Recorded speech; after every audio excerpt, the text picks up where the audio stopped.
Alhamdulillah nahmaduhu wa nasta'inuhu wa nastaghfiruh wa na'udzu billahi min shururi anfusina wa min sayyi'ati a'malina. Man yahdihillahu fala mudilla lahu wa man yudlilhu fala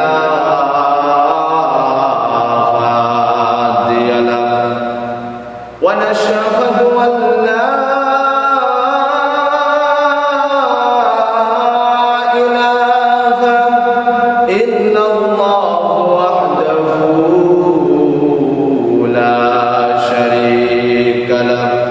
ونشهد أن سيدنا وسندنا وحبيبنا ومولانا محمدا عبده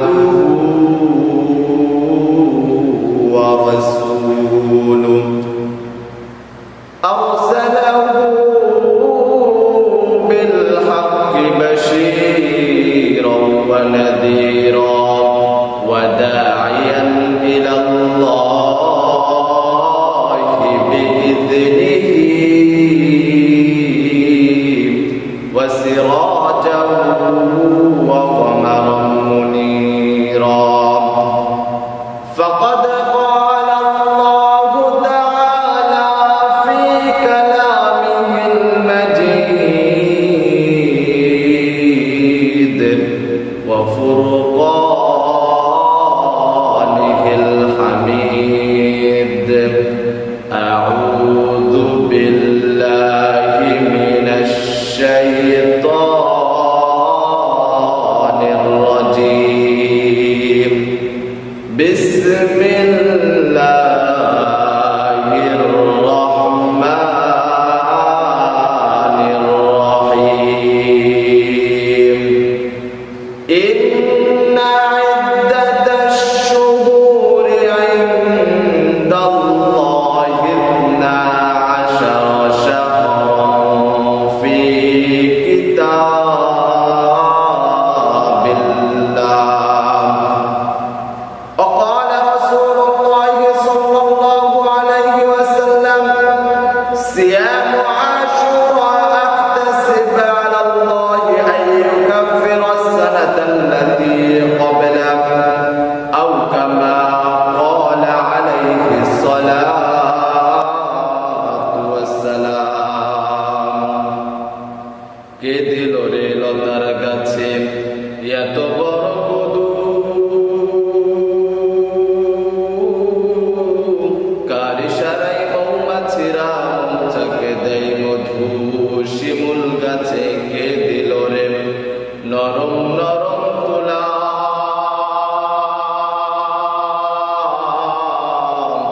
কারা দেশে চৈত্র মাসে জমিন মাঝে ধুলা? মরিচ গাছে কে দিল রে মরিচ এত ঝাল? ভাদ্র মাসে কারা দেশে পাকে গাছে তাল? ঝিনুক মাঝে কে দিল রে মুক্তামণি হাল? আখের মাঝে কে দিল রে রস চমৎকার? আচ্ছা মানুষ বলো দেখি রাত্র কেন কালো? সূর্যমণি কোথায় থেকে পেল এত আলো? পশু পাখি কয় না কথা, মানুষ কেন কয়? আচ্ছা মানুষ বলো দেখি কেমন করে হয়? ডিমগুলো সব একই রঙে, পার্থক্য নাই মোটে। সাদা কালো বাচ্চাগুলো কেমন করে ফুটে? আমরা সবাই বাস করি ভাই এই দুনিয়ার রঙে। হাতের লেখা মুখে চেহারা মিলে না কারো সঙ্গে, আর মিলে না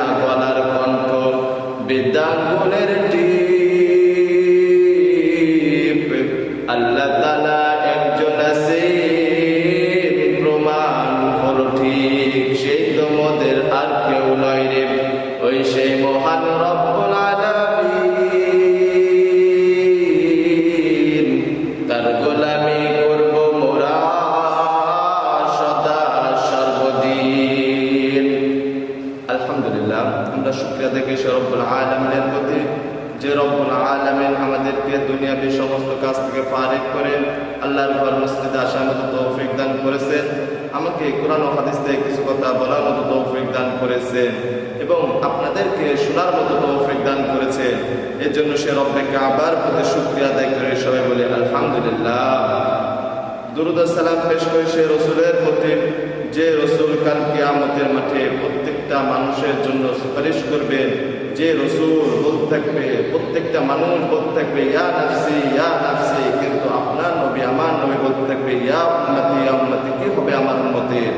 এর জন্য আমরা সেই নবীর প্রতি দুরূদ ও সালাম পেশ করি সবাই বলি সাল্লাল্লাহু আলাইহি ওয়াসাল্লাম। আপনাদের মধ্যে আমরা জেনে থাকি যে আমরা যেই মাসের ভিতরে আছি সেই মাসের নাম আরবি মাসের নাম মুহররম। বাংলাদেশের ভিতরে যে আমরা জানুয়ারি, ফেব্রুয়ারি, মার্চ, এপ্রিল যে ইংরেজি মাসগুলো আমরা বলে থাকি এবং বাংলা মাসগুলো যেমন বলে থাকি বৈশাখ, জ্যৈষ্ঠ, আষাঢ়, শ্রাবণ, এগুলো সমস্ত মাস আমাদের নিজের বানানো, কিন্তু রব্বুল আলামিনের বানানো সেই মাস, যে মাসের সম্পর্কে রব্বুল আলামিন নিজেই বলেছেন। আমরা সেই মাসের গুরুত্ব এবং ফজিলত আজকে আপনাদের সামনে উপস্থাপন করব ইনশাআল্লাহ। এবং কি এই যে মুহররম মাসের আমরা 10 মুহররম, যেটা আমরা আশুরার দিন বলি, এই আশুরার দিনের তাৎপর্য এবং করণীয় কি, বর্জনীয় কি, এই বিষয়ে আলোচনা করব ইনশাআল্লাহ। এখন আমরা লক্ষ্য করে দেখি রব্বুল আলামিন কুরআনুল কারীমের মধ্যে কি বলেন। রব্বুল আলামিন কুরআনুল কারীমের ভিতরে বলেন ইন্না ইদ্দাতাশ শুহুরি ইনদাল্লাহি 12 শাহরান ফি কিতাবিল্লাহ। রব্বুল আলামিন বলতেছেন, ও বান্দা, আমি এই যে মাসগুলো দিলাম, যে মাসগুলো তোমাদের কাছে আমি উপস্থাপন করলাম, এই যে আরবি মাস, এই আরবি 12টি মাসের ভিতরে রব্বুল আলামিনের কাছে গুরুত্বপূর্ণ এবং ফজিলতপূর্ণ আমরা জেনে থাকি। তার ভিতরে একটি হলো রমজান। এই রমজান মাস ব্যতীত রব্বুল আলামিনের কাছে সবচেয়ে গ্রহণযোগ্য এবং পছন্দনীয় এবং ফজিলতপূর্ণ 4টি মাস আছে। তার ভিতর হলো, এক নম্বর হলো মুহররম। আমরা এই মুহররম মাসের কথা জানলে হয়তো অনেকেই মনে করে এই মুহররম মাসে আশুরার দিনে 10 মুহররম ইমাম হুসাইন রাদিয়াল্লাহু তাআলা আনহুকে শহীদ করা হয়েছে। আমরা সেই কারবালার ঘটনা দিয়ে এই মাসগুলোকে সমাপ্ত করে দেই, এই আশুরার দিনকে সমাপ্ত করে দেই। আমরা মনে করি যে হয়তো এই কারবালার ভিতরে এই আশুরা মাসটি এবং 10 মুহররম দিনটি আবদ্ধ, কিন্তু আশুরার দিনটি কেমন? আশুরা যেমন মুসলমানদের জন্য তাৎপর্য একটি দিন, আশুরা যেমন মুসলমানদের জন্য একটি বিজয়ের দিন, আশুরা যেমন মুসলমানদের জন্য একদিন ফজিলতপূর্ণ দিন, ঠিক তেমনি ভাবে এই দিন, এটি হলো শোকের একটি দিন। এই আশুরার দিনটি হলো শোকের একটি দিন। কেমনে শোকের একটি দিন? নবী করিম সাল্লাল্লাহু আলাইহি ওয়াসাল্লামের ওফাতের 50 বছর পূর্বে, 50 বছর পরে 61 হিজরিতে 10 মুহররম কারবালার ময়দানে সবচেয়ে পছন্দনীয়, সবচেয়ে আদরের নাতি, সবচেয়ে প্রিয়তম নাতি ইমাম হুসাইন রাদিয়াল্লাহু তাআলা আনহুকে এবং তার সমপরিবারকে, সমস্ত মানুষকে সেই কারবালার প্রান্তরে সেখানে তাদেরকে শহীদ করা হয়েছে। এর জন্য আমরা যদি একটু লক্ষ্য করে দেখি, এই যে শহীদ করেছে, কারা শহীদ করেছে? আমাদের রাসূল সাল্লাল্লাহু আলাইহি ওয়াসাল্লামের এই উম্মতের কিছু দুর্ভাগা মানুষের হাতে আমাদের প্রিয় নবী সাল্লাল্লাহু আলাইহি ওয়াসাল্লামের প্রিয়তম নাতি ইমাম হুসাইন রাদিয়াল্লাহু তাআলা আনহু এবং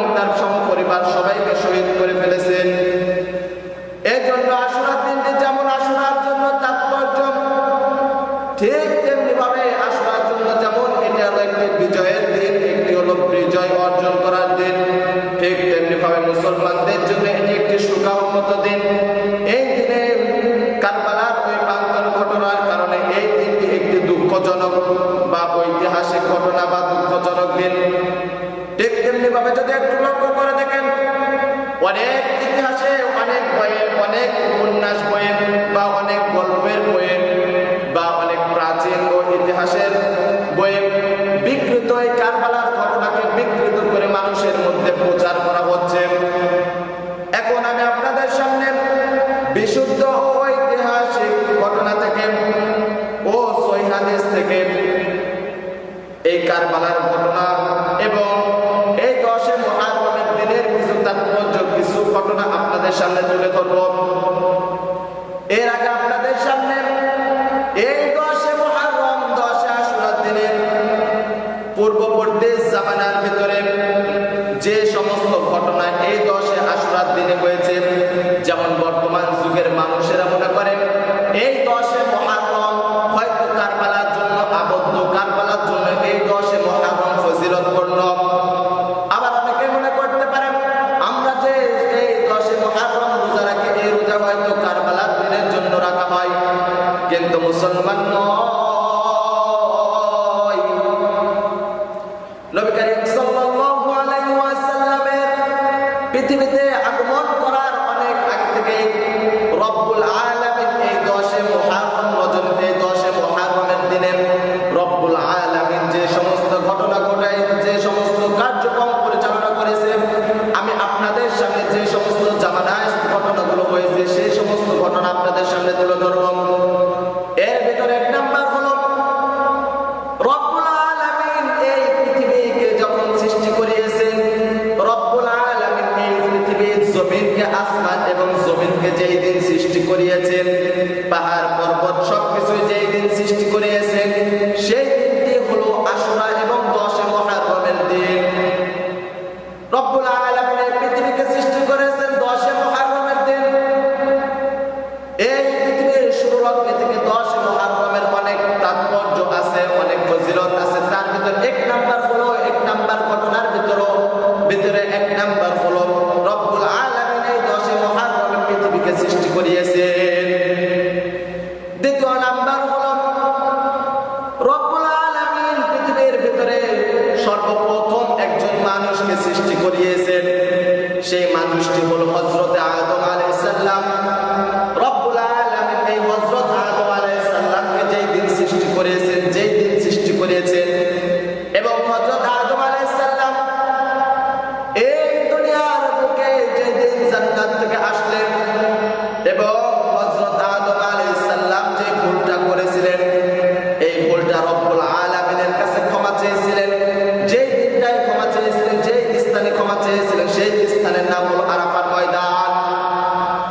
সেই ময়দানে হযরত আদম আলাইহিস সালাম যখন পৃথিবীর শুরু লগ্ন থেকে রব্বুল আলামিন হযরত আদম আলাইহিস সালামকে সৃষ্টি করিয়েছেন 10 মুহররমের দিন। হযরত আদম আলাইহিস সালামকে পৃথিবীতে পাঠিয়েছেন 10 মুহররমের দিন এবং এই 10 মুহররমের দিন আরাফার ময়দানে হযরত আদম আলাইহিস সালাম রব্বে কাবার কাছে একটি দোয়া করেছিলেন। এই দোয়াটা রব্বুল আলামিনের কাছে এত ভালো লেগেছে, এত পছন্দনীয় হয়েছে, এত মুহাব্বত, ভালো লেগেছে, যার কারণে রব্বুল আলামিন হযরত আদম আলাইহিস সালামকে মাফ করে দিয়েছেন। দোয়াটা কি আমরা যদি একটু লক্ষ্য করে দেখি, আমাদের মসজিদে যে সমস্ত ইমাম সাহেব আছে, সেই সমস্ত ইমাম সাহেবেরা প্রত্যেকটা নামাজের পর এই দোয়া বেশিরভাগ মুসল্লি, বেশিরভাগ নামাজের পর ইমাম সাহেবরা দোয়ার ভিতরে এই দোয়াটা পড়েন। এই কোরআনুল কারীমের ভিতরে রব্বুল আলামিন বলে দিলেন, হযরত আদম আলাইহিস সালাম সেই সময় দোয়া করলেন, রব্বানা আতিনা ফিদ দুনিয়া হাসানাতাও ওয়া ফিল আখিরাহ হাসানাতাও ওয়া কিনা আযাবান নার।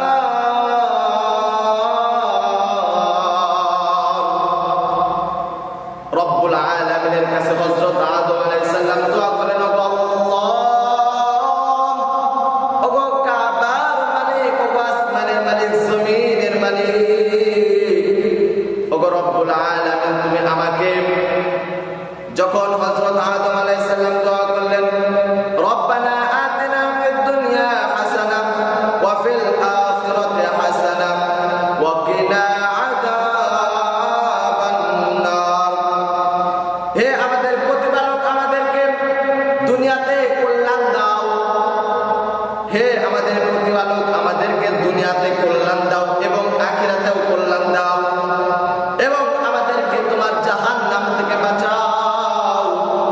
রব্বুল আলামিনের কাছে এই দোয়া এত পছন্দনীয় হলো, এত পছন্দ হয়েছে, যার কারণে রব্বুল আলামিন এই 10 মুহররমের দিন হযরত আদম আলাইহিস সালামকে maaf করে দিয়েছেন।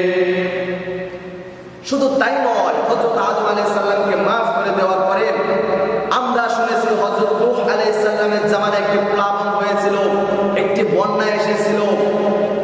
হযরত নূহ আলাইহিস সালাম,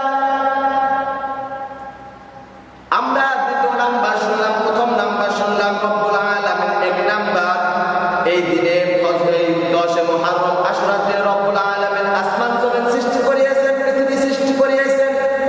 দ্বিতীয় নাম্বার হলো হযরত আদম আলাইহিস সালামকে সৃষ্টি করেছেন এবং পৃথিবীতে পাঠিয়েছেন এবং মা হাওয়া আলাইহিস সালাম এবং হযরত আদম আলাইহিস সালামকে maaf করে দিয়েছেন। এবার দ্বিতীয় নাম্বার আমরা যদি একটু লক্ষ্য করে দেখি, এই দ্বিতীয় নাম্বারের ভিতরে হযরত নূহ আলাইহিস সালামের জামানায় একটি প্লাবন হয়েছিল। হযরত নূহ আলাইহিস সালাম যখন দুনিয়াতে আসলেন, আগমন করলেন, আসার পরে রব্বুল আলামিনের কালিমা বারবার দাওয়াত দিচ্ছিলেন, সবার কাছে পৌঁছাই দিচ্ছিলেন, কিন্তু তার উম্মতরা, তার জামানার মানুষগুলো সেই কথা মানত না, সেই কাজ তার প্রতি, তার আল্লাহর প্রতি ঈমান আনতো না। এজন্য হযরত নূহ আলাইহিস সালাম আল্লাহ তাআলার কাছে দোয়া করলেন, ওগো কাবার মালিক, আমার কথা তো আমার উম্মতরা শুনে না, ওগো রব্বুল আলামিন আপনি বলুন এদের জন্য কি করতে পারি, কি করণীয় এদের। রব্বুল আলামিন অপেক্ষা করতে বললেন। হযরত নূহ আলাইহিস সালামকে বললেন, ও নূহ, তুমি একটি কিস্তি তৈরি করো, একটি নৌকা তৈরি করো, আর এই নৌকার ভিতরে যাচাই করে তুমি হলো ঈমানদারকে তুলবা। হযরত নূহ আলাইহিস সালাম কিস্তি তৈরি করলেন। কিস্তি তৈরি করার পরে হযরত নূহ আলাইহিস সালামের যে কথা রব্বুল আলামিন বলেছিলেন যে তুমি যাচাই করে ওখানে ঈমানদারকে তুলবা, সেই সময় নূহ আলাইহিস সালামের জামানায় যে সমস্ত ঈমানদার লোক ছিল তাদেরকে বাছাই করে তোলা হলো। রব্বুল আলামিন সেই সময় প্লাবন দিলেন। এই প্লাবন 40 দিন ছিলেন। এই প্লাবনের ভিতরে হযরত নূহ আলাইহিস সালামের প্রিয়তম সন্তান, সে এখনো ঈমান আনে নাই। হযরত নূহ আলাইহিস সালামের সন্তান ঈমান আনে নাই। এই হযরত নূহ আলাইহিস সালামের সন্তানকে বললেন যে বৃষ্টি হচ্ছে, ঝড় হচ্ছে, এই সময় বন্যা হচ্ছে। নূহ আলাইহিস সালাম তার সন্তানকে ডাক দিয়ে বললেন, ওগো সন্তান, তুমি আল্লাহ তাআলার প্রতি ঈমান আনো, সন্তান না হলে তোমাকে আল্লাহ তাআলা ধ্বংস করে দেবে। সন্তান ডাক দিয়ে বললেন, তোমার আল্লাহ আমাকে বৃষ্টি দিয়ে ধ্বংস করতে পারবে না, কেননা ওই যে দূর দিকে তাকাও, ওই দিকে একটি পাহাড় দেখা যায়, ওই পাহাড়ে আমি উঠে যাব। এই চিন্তা ধারণা নিয়ে সে নূহ আলাইহিস সালামের সন্তান তার পিতাকে বললেন, রব্বুল আলামিন এত বন্যা দিলেন, আমরা তো দুনিয়ার বন্যা দেখেছি যে দুনিয়ার বন্যাটা আসমান থেকে পানি পড়ে, কিন্তু নূহ আলাইহিস সালামের জামানায় যে বন্যাটা, যে প্লাবনটা হয়েছিল, সেটা আসমান থেকে, জমিন থেকে, দুই জায়গায় থেকে পানি বের হচ্ছিল। সেই সময় নূহ আলাইহিস সালাম তার সন্তানকে বাঁচাতে পারেন নাই, তার সন্তান ঈমান আনেন নাই। রব্বুল আলামিন ঝড় দিলেন, এত বন্যা দিলেন, যে পাহাড়টা দেখাইছিল ওই পাহাড় পার হয়ে গিয়েছে, পানি ওভারটেক করে নিয়েছে, তারপরেও বন্যা শেষ হয় না। 40 দিন পরে বন্যা শেষ হলো। এই বন্যা শেষ হওয়ার পরে দেখা গেল ঈমানদার ছাড়া বেঈমানদার সবাই মরে গিয়েছেন। হযরত নূহ আলাইহিস সালামের সন্তানও মারা গিয়েছেন। ওগো মুসলমান, এই যে ঘটনাটা হলো, এটাও 10 মুহররমের দিন হয়েছে। ঠিক তেমনি ভাবে হযরত ইব্রাহিম আলাইহিস সালাম নমরুদের প্রচালিত অগ্নিকুণ্ড থেকে এই 10 মুহররমের দিন মুক্তি লাভ করেছেন এবং দীর্ঘ 18 অর্থাৎ 18 এবং কিছু হাদিসে এসেছে 18 এবং কিছু হাদিসে এসেছে 20, 18 এবং 20 বছর রোগ ভোগের পর হযরত আইয়ুব আলাইহিস সালাম রোগ মুক্ত থেকে মুক্তি লাভ পেয়েছেন।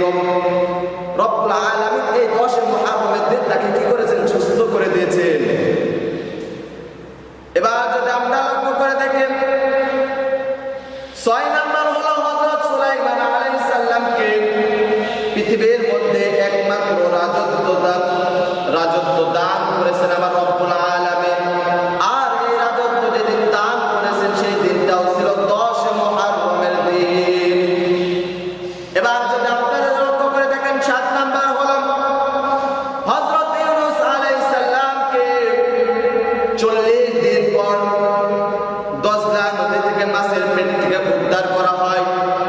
দজলা নদীর ভিতরে যখন হযরত ইউনূস আলাইহিস সালামকে মাছ যখন খেয়ে ফেললেন, হাদিসের ভিতরে এমন ভাবে এসেছে এই দজলা নদীর মাছ, যে মাছটা হযরত ইউনূস আলাইহিস সালামকে খেয়ে ফেলেছেন, ওই মাছকে আরেকটি মাছ খেয়ে ফেলেছেন।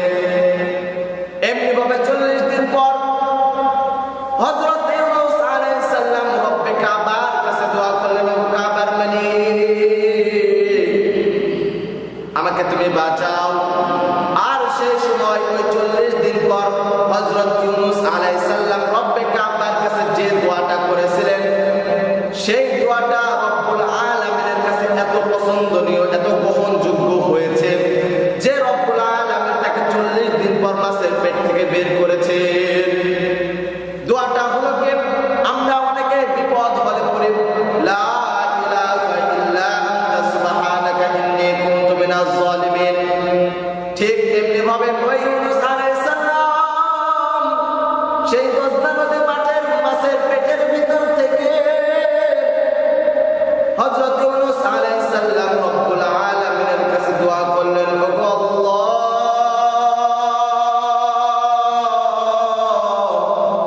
লা ইলাহা ইল্লা আনতা সুবহানাকা ইন্নী কুনতু মিনাজ জালিমিন। রব্বুল আলামিনের কাছে এই দোয়াটা এত গ্রহণযোগ্য হলো, এত পছন্দনীয় হলো যে রব্বুল আলামিন তাকে 10 মুহররমের দিন সেখান থেকে মুক্তি লাভ করেছে।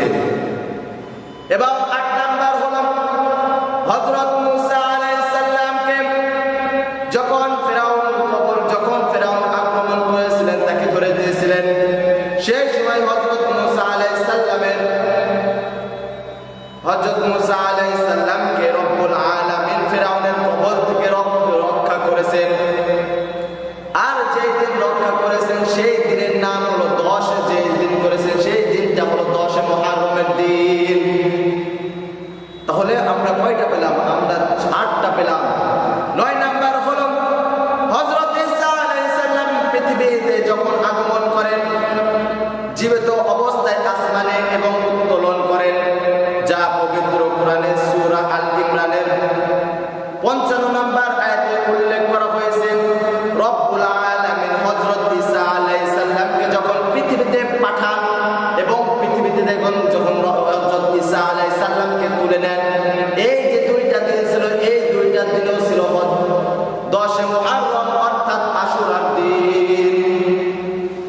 এবার যদি একটু লক্ষ্য করে 10 নাম্বার হলো হযরত ইদ্রিস আলাইহিস সালামকে আসমানে উত্তোলন করলেন। রব্বুল আলামিন হযরত ইদ্রিস আলাইহিস সালামকে আসমানে তুলে নিলেন।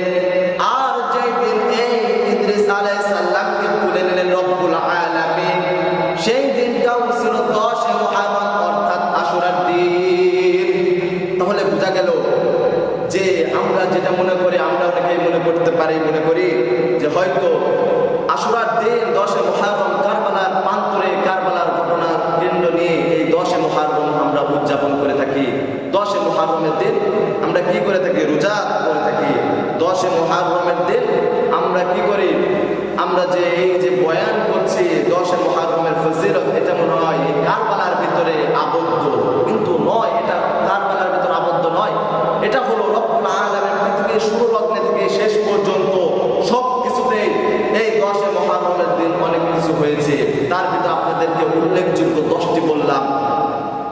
এখন আমরা লক্ষ্য করে দেখি এই 10 মুহররমের দিন আমাদের রব্বুল আলামিনের প্রিয়তম নাতনি ইমাম হুসাইন রাদিয়াল্লাহু তাআলা আনহুকে কেমন ভাবে শহীদ করলেন। এখন যদি একটু লক্ষ্য করে হযরত ইমাম হুসাইন রাদিয়াল্লাহু তাআলা আনহু হযরত নবী করিম সাল্লাল্লাহু আলাইহি ওয়াসাল্লাম যখন পৃথিবীতে আসলেন, তৎকালীন সময় ওই আরবের ভিতরে কোন রাজ্য ব্যবস্থা ছিল না, অর্থাৎ কোন রাষ্ট্র ব্যবস্থার অধীনে কোন সমাজ বা রাষ্ট্র পরিচালিত হতো না। তখন কাবিলা অর্থাৎ হলো তখন গোত্র বা বংশতান্ত্রিক শাসন ব্যবস্থা ছিল। সেই সময় একজন গোত্র প্রধান ছিল, যার অধীনে তাদের বংশ বা তাদের গোত্র পরিচালনা হতো।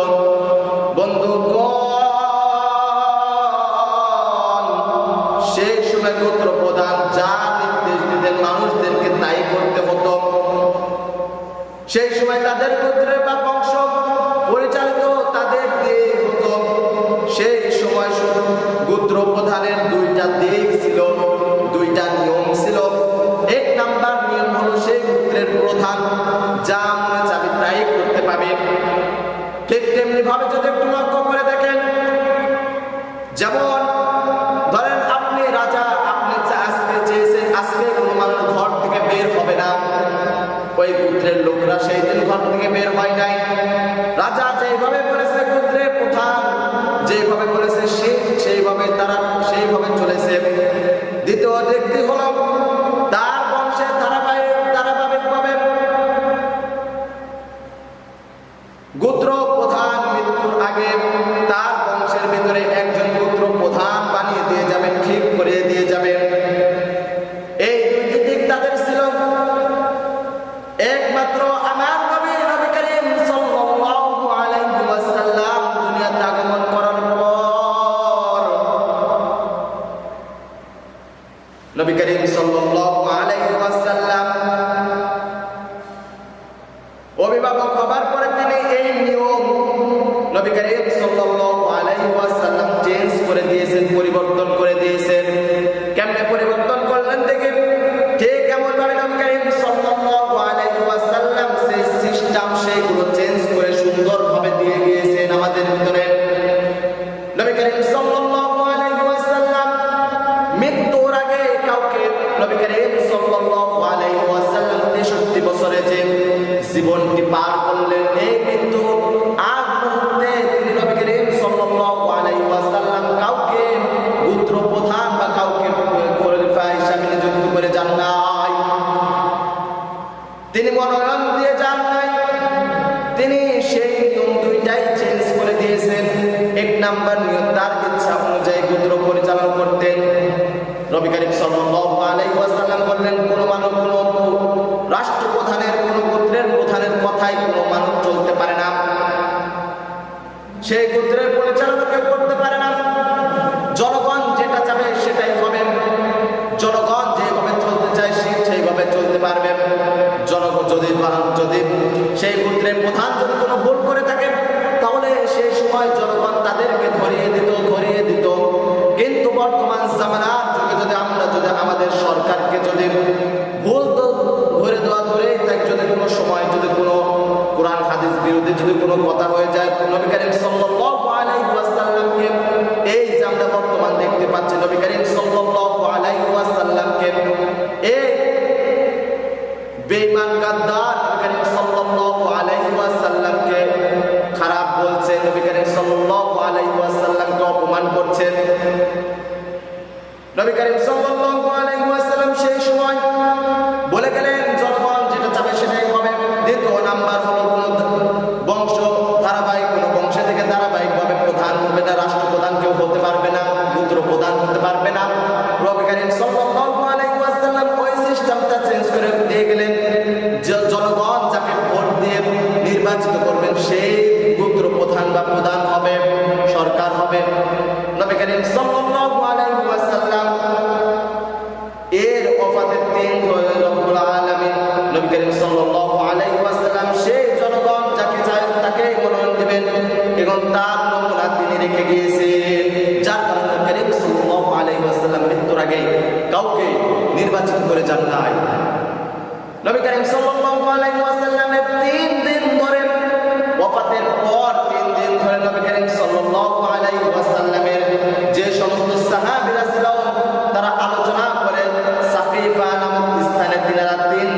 ওখানে আলোচনা করেন। সেখানে আলোচনা করে তিনারা একজনকে নির্বাচিত করলেন, আর তিনার নাম হলো হযরত আবু বকর রাদিয়াল্লাহু তাআলা আনহুকে খলিফা তারা নিযুক্ত করলেন। হযরত আবু বকর রাদিয়াল্লাহু তাআলা আনহুকে তারা নিযুক্ত করলেন। হযরত আবু বকর রাদিয়াল্লাহু তাআলা আনহু 11 থেকে 13 হিজরি পর্যন্ত তিনি খুব ভালোভাবে তার দায়িত্ব পালন করেছেন।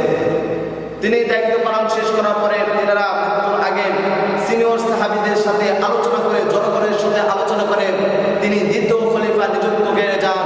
তার দ্বিতীয় খলিফার নাম হলো হযরতে উমর রাদিয়াল্লাহু তাআলা আনহু।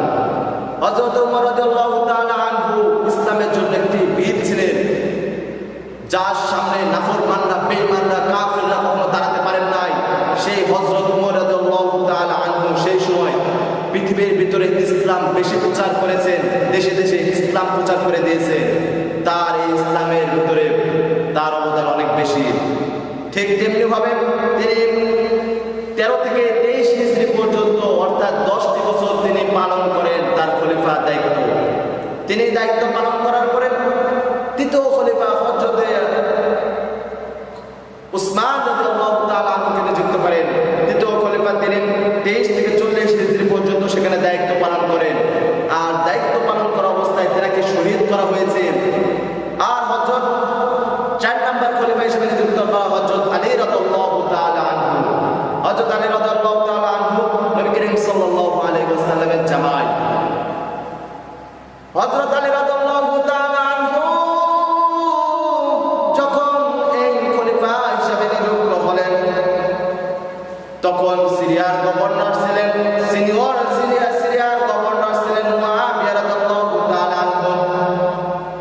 আর উসমান রাদিয়াল্লাহু দ্বিতীয় খলিফা হযরত উসমান রাদিয়াল্লাহু তাআলা আনহু ছিলেন মুআবিয়া রাদিয়াল্লাহু তাআলা আনহুর বংশধর। মুআবিয়া রাদিয়াল্লাহু তাআলা আনহু নবী সাল্লাল্লাহু আলাইহি ওয়াসাল্লামের খুব কাছের একজন সাহাবী ছিলেন। মুআবিয়া রাদিয়াল্লাহু তাআলা আনহু আলী রাদিয়াল্লাহু তাআলা আনহুর হাতে বাইয়াত গ্রহণ করেন নাই, তিনি তাকে খলিফা হিসেবে মেনে নেন নাই। তখন সিরিয়াবাসীরা হযরত আলী রাদিয়াল্লাহু তাআলা আনহুর হাতে বাইয়াত গ্রহণ করেন নাই। মুআবিয়া রাদিয়াল্লাহু তাআলা আনহু হযরত আলী রাদিয়াল্লাহু তাআলা আনহুকে বললেন, যতক্ষণ পর্যন্ত উসমান হত্যার বিচার হবে না ততক্ষণ পর্যন্ত আপনাকে আমরা খলিফা হিসেবে মেনে নিতে পারবো না। যতক্ষণ পর্যন্ত উসমান রাদিয়াল্লাহু তাআলা আনহুকে যারা হত্যা করেছে তাদের বিচার যতক্ষণ পর্যন্ত করবেন না ততক্ষণ পর্যন্ত আপনার হাতে আমরা বাইয়াত গ্রহণ করব না। ততক্ষণ পর্যন্ত আপনার হাতে আমরা কি করব না? বাইয়াত গ্রহণ করব না। এবার সিরিয়ার সিফিন নামক স্থানে যুদ্ধ ঘোষণা হয় এই মুআবিয়া রাদিয়াল্লাহু তাআলা আনহুর সাথে হযরত আলী রাদিয়াল্লাহু তাআলা আনহুর। সেখানে এই সিফিন নামক স্থানে যুদ্ধের ঘোষণা হলো। সিফিন নামক স্থানে দুই দল একত্রিত হলো। সেই যুদ্ধকে সিফিন যুদ্ধ বলা হয়। সেই যুদ্ধ থেকে হযরত আলী রাদিয়াল্লাহু যুদ্ধ থেকে সব সমাধান হয়ে গেল। হযরত আলী রাদিয়াল্লাহু তাআলা আনহু খলিফা হিসেবে থেকে গেলেন। আর এবং তিনি মৃত্যুর আগে হাসান রাদিয়াল্লাহু তাআলা আনহুকে মনোনয়ন দিয়ে গেলেন। আর হযরত আলী রাদিয়াল্লাহু তাআলা আনহুকে ওখানে শহীদ করা হয়েছিল। ঠিক তারপর যখন হযরত আলী রাদিয়াল্লাহু তাআলা আনহু যখন শহীদ হয়ে গেলেন, তারপরে তিনার সন্তান হযরত ইমাম হাসান রাদিয়াল্লাহু তাআলা আনহুকে দায়িত্ব দিলেন।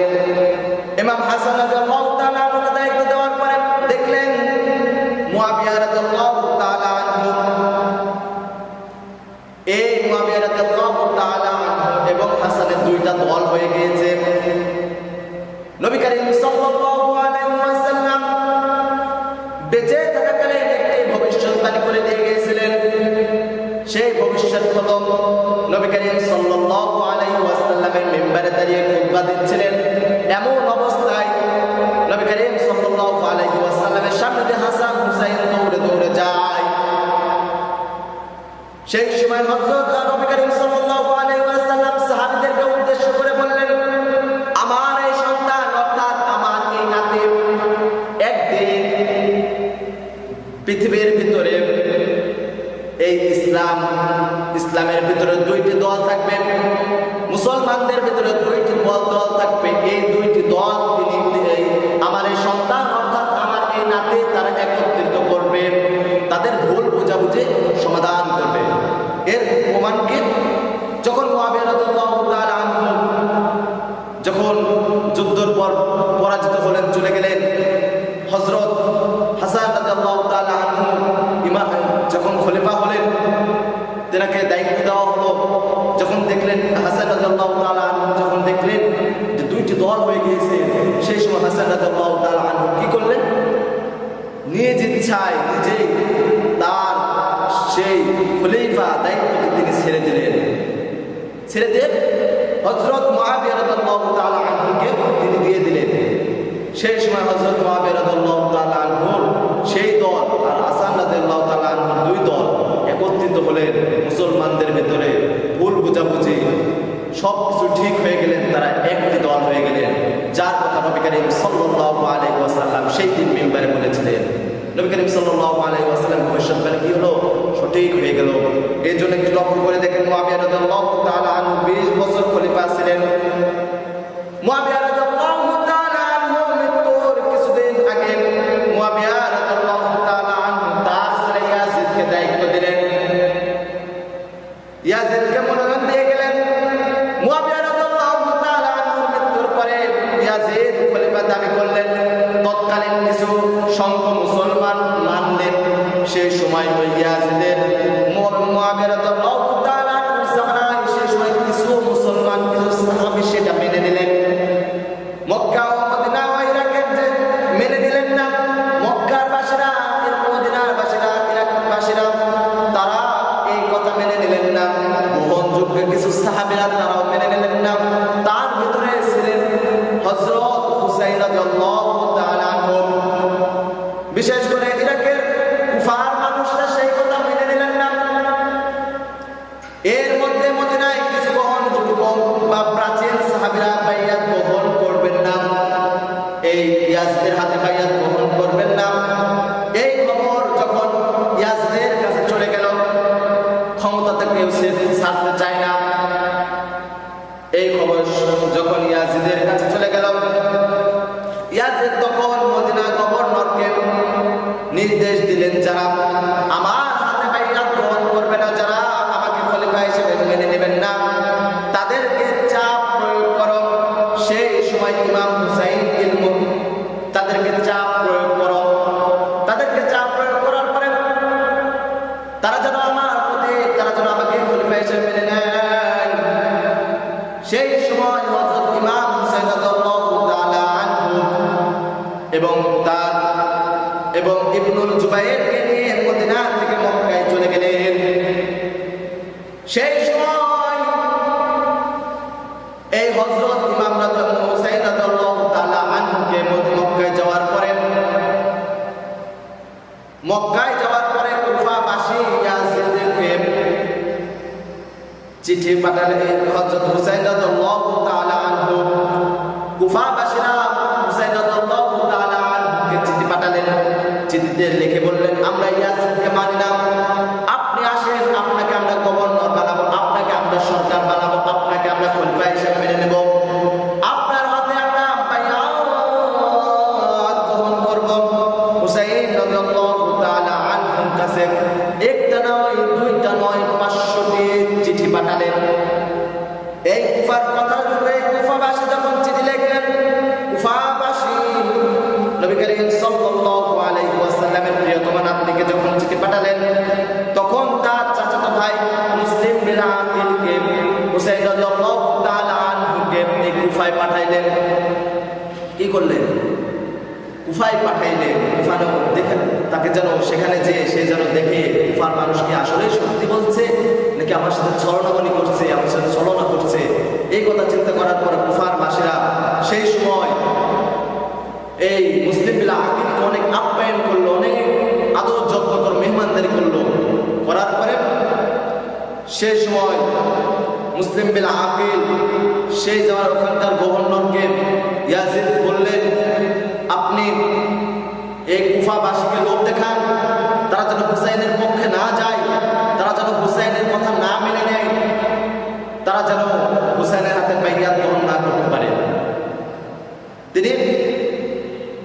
সেখানে থাকার পরে সেখান থেকে হযরত হুসাইন রাদিয়াল্লাহু তাআলা আনহুকে যখন মুসলিম বিন আকিল বললেন যে আপনি চলে আসুন, কুফার বাসীরা আসলে আপনার কাছে বাইয়াত গ্রহণ করতে চায়, সেই সময় হুসাইন রাদিয়াল্লাহু তাআলা আনহু মক্কা থেকে যখন আসছিলেন, সাহাবীরা অনেক সাহাবী গ্রহণযোগ্য সাহাবীরা তাকে বাধা দিয়েছে, কিন্তু হুসাইন রাদিয়াল্লাহু তাআলা শুনে নাই।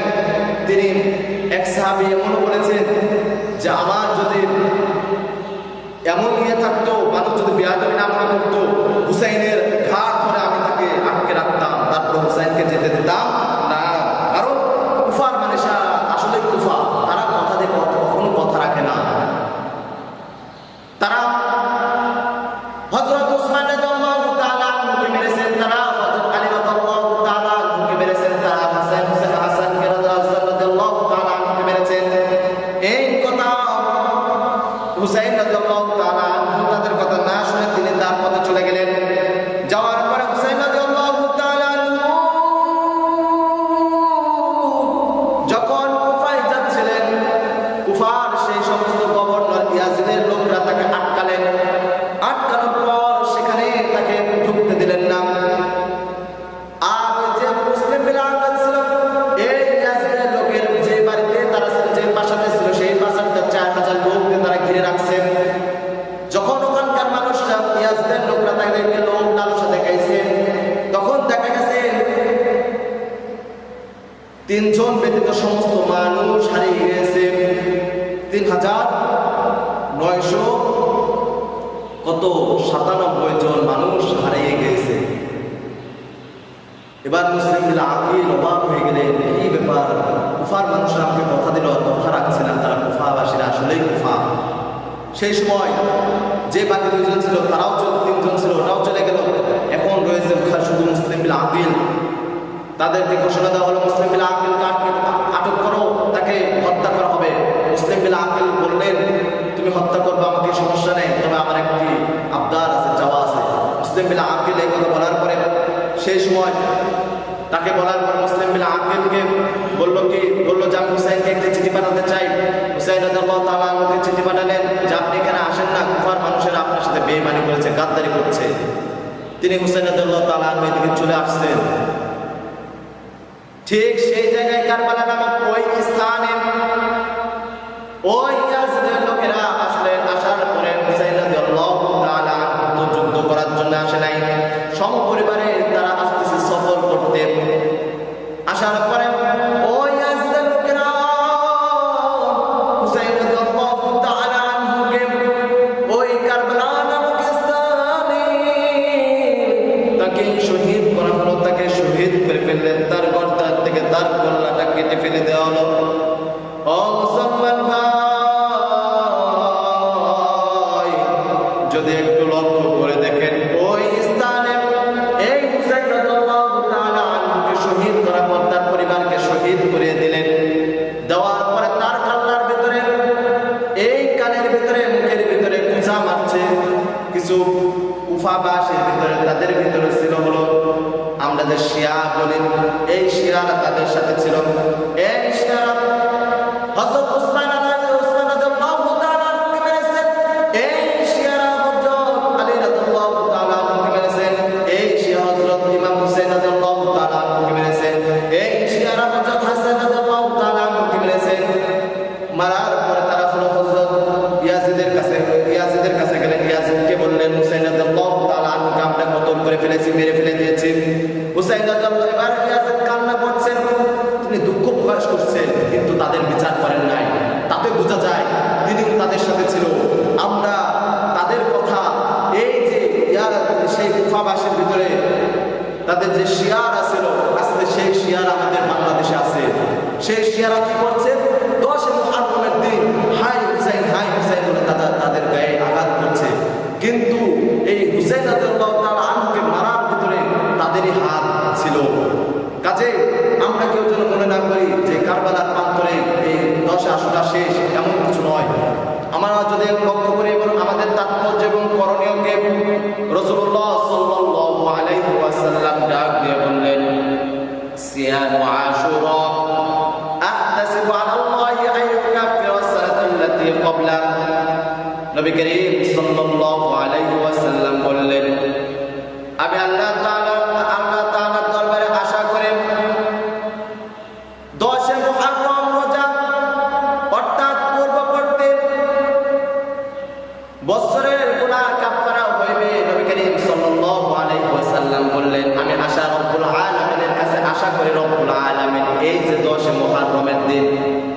10 মুহররমের দিন 3টি রোজা রাখার দরকার আমাদের দরকার। 10 মুহররমের দিন রাসূলুল্লাহ সাল্লাল্লাহু আলাইহি ওয়াসাল্লাম আর বললেন, সুমু আশুরা ওয়া খালিফু ফীহি আল-ইয়াহুদ ওয়া সুমু ক্বাবলাহু ইয়াওমান ওয়া বা'দাহু ইয়াওমা। নবী করিম সাল্লাল্লাহু আলাইহি ওয়াসাল্লাম বললেন, বান্দারে 10 মুহররমের দিন তোমরা রোজা রাখো। 10 মুহররমের দিন রোজা রাখলে কি ফায়দা? 10 মুহররমের দিন রোজা রাখলে আমি আল্লাহ তাআলার কাছে আশা করি তোমার পূর্ববর্তী 1 বছরের গুনাহ, তোমার গুনার কাফারা এই একটি রোজা দ্বারা হয়ে যাবে। নবী করিম সাল্লাল্লাহু আলাইহি ওয়াসাল্লাম আরো বললেন, সুমু আশুরা ওয়া খালিফু ফীহি আল-ইয়াহুদ ওয়া সুমু ক্বাবলাহু ইয়াওমান ওয়া বা'দাহু ইয়াওমা। নবী করিম সাল্লাল্লাহু আলাইহি ওয়াসাল্লাম ইরশাদ করলেন, তোমরা আশুরা দিবসে রোজা রাখো। কি করো? তোমরা আশুরা দিবসে রোজা রাখো। এবং আমাদের করণীয় হলো এটা, আশুরার দিন কি করা? রোজা রাখা। এবং কি করো? উহাতে ইহুদির বিরুদ্ধাচরণ করো। এবং তাহারা মাত্র একদিন, ইহুদিরা মাত্র একদিন রোজা রাখে, আর তোমরা কি করো? তোমরা উহার পূর্বের দিন এবং ওই 10 মুহররমের পূর্বের দিন এবং আগের দিন তোমরা রোজা রাখো। কি করো? 10 মুহররম অর্থাৎ 9 মুহররম, 10 মুহররম, 11 মুহররম তোমরা কি করো? রোজা রাখো। নবী করিম সাল্লাল্লাহু আলাইহি ওয়াসাল্লাম আরো বললেন, ওয়া কানা আশুরা ইয়াসামু ক্বাবলাহু রমাদান ফালাম্মা নাযালা রমাদান কানা মান শাআ সামা ওয়া মান শাআ আফতার। নবী করিম সাল্লাল্লাহু আলাইহি ওয়াসাল্লাম বললেন, রমজানের রোজা ফরজ হওয়ার আগে এই 10 মুহররমের 3টি রোজা, যখন 10 মুহররমের রোজা যখন হলো, রমজানের 30টি রোজা যখন ফরজ হয়ে গেল, তখন এই 10 মুহররমের রোজা এই ফরজ থেকে চলে গেল। সেই সময় এই 10 মুহররমের রোজা যদি কোনো ব্যক্তি যদি রাখে তাহলে তার জন্য সওয়াব আছে, আর যদি কোনো ব্যক্তি যদি না রাখে তাহলে কোনো সমস্যা নেই। এবার যদি লক্ষ্য করেন, নবী করিম সাল্লাল্লাহু আলাইহি ওয়াসাল্লাম এই দিনে বেশি বেশি কি করতে বলেছেন? নবী করিম সাল্লাল্লাহু আলাইহি ওয়াসাল্লাম বললেন, তোমরা কি করো? 3 দিন রোজা রাখো। এবং দ্বিতীয় নাম্বার, নবী করিম সাল্লাল্লাহু আলাইহি ওয়াসাল্লাম বললেন, মান ওয়াসআ আলা ইবাদিহি ফিন নাফাকাতি ইয়াওম আশুরা ওয়া সাআ আল্লাহু আলাইহি সাইরা সানাতি। নবী করিম সাল্লাল্লাহু আলাইহি ওয়াসাল্লাম বললেন, যে ব্যক্তি আশুরার দিবসে পরিবার পরিজনের জন্য মুক্ত হস্তে দান করে দেবে, যে ব্যক্তি ওই 10 মুহররমের দিনে মুক্ত হস্তে দান করবে, নবী করিম সাল্লাল্লাহু আলাইহি ওয়াসাল্লাম বললেন, আল্লাহ তাআলা তার পূর্ণ 1 বছরে তাহার সচ্ছলতা দান করবেন। কি বললেন? নবী করিম সাল্লাল্লাহু আলাইহি ওয়াসাল্লাম বললেন, কোন ব্যক্তি যদি এই 10 মুহররমের দিন যদি বেশি বেশি দান করে, বেশি বেশি মুক্ত হস্তে দান করে দেয়, তাহলে নবী করিম সাল্লাল্লাহু আলাইহি ওয়াসাল্লাম বলেন, আমার রব্বুল আলামিন ওই বান্দার পূর্ণ বছরের সচ্ছলতা দান করে দেবে। এর জন্য আমাদের দান করার দরকার আছে না নাই? আমাদের দান করার দরকার আছে। মুসলমান ভাই, আমরা যদি একটু লক্ষ্য করে দেখি, ওই যে শিয়া বিরোধী কিছু মানুষ বলতেছে যে তোমরা কি করো? তোমরা শিয়া বিরোধী মানুষেরা ওরা হাই হোসেন বলতেছে, আর আমরা না বুঝে, কোরআন না বুঝে, হাদিস না বুঝে আমরা সেই কার্যক্রমের সাথে জড়িত হচ্ছি।